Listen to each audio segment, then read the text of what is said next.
जी नाज़रीन, जेकम बाद खां मूंखे ख़बर ॾींदासीं जेकम बाद सखी महर शाह गाज़ीअ ते परे परे खां ईंदड़ पांधीड़नि जूं जुस्तजू न्यूज़ चैनल सां ॻाल्हियूं थियूं आहिनि।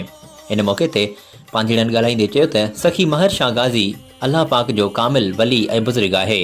सखी महर शाह गाज़ी जी मज़ार 100 साल खां बि पुराणी आहे, जंहिंजे करे मुख़्तलिफ़ शहरनि तोड़े आस पास जे इलाइक़नि मां माण्हू जी सखी महर शाह गाज़ीअ ते हमेशह रश रहंदी आहे, जिते माण्हू पंहिंजी पंहिंजी दिलि जूं उमीदूं खणी अचनि था ऐं अल्लाह करीम रब आहे जेको पंहिंजे प्यारे वली बुज़ुर्ग जे सदके उन्हनि जूं दिलि जूं मुरादूं पूरियूं कंदो आहे। पांधीड़नि जो वधीक चवणु हुयो त असांखे हिते पहुची करे तमामु दिली सुकून मिलंदो आहे, छो त जिथे बि अल्लाह जो वली बुज़ुर्ग हुजे उते हमेशह अल्लाह पाक जी रहमत वसंदी आहे। नाज़रीन, वधीक पेश आहे जेकमबाद खां ही रिपोर्ट जमील थईम जी।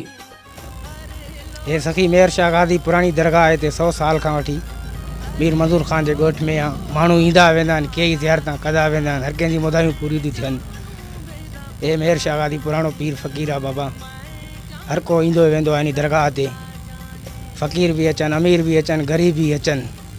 ये दरगाह वॾे टाइम खां वठी आहे।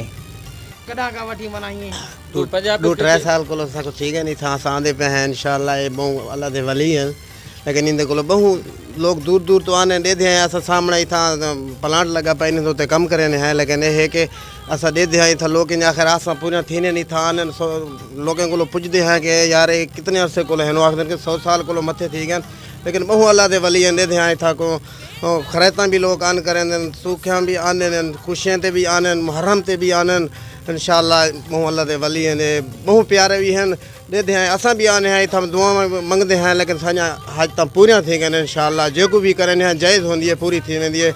इतना बहु अच्छा निज़ाम है। नियाज हर गंज अचे जो सवाली अचे तो उनके नंगर भी मिले तो हर सहूलत मिले थी, हंध बिस्तरा सब कुछ मिले असां हितां जेकमबाद जो।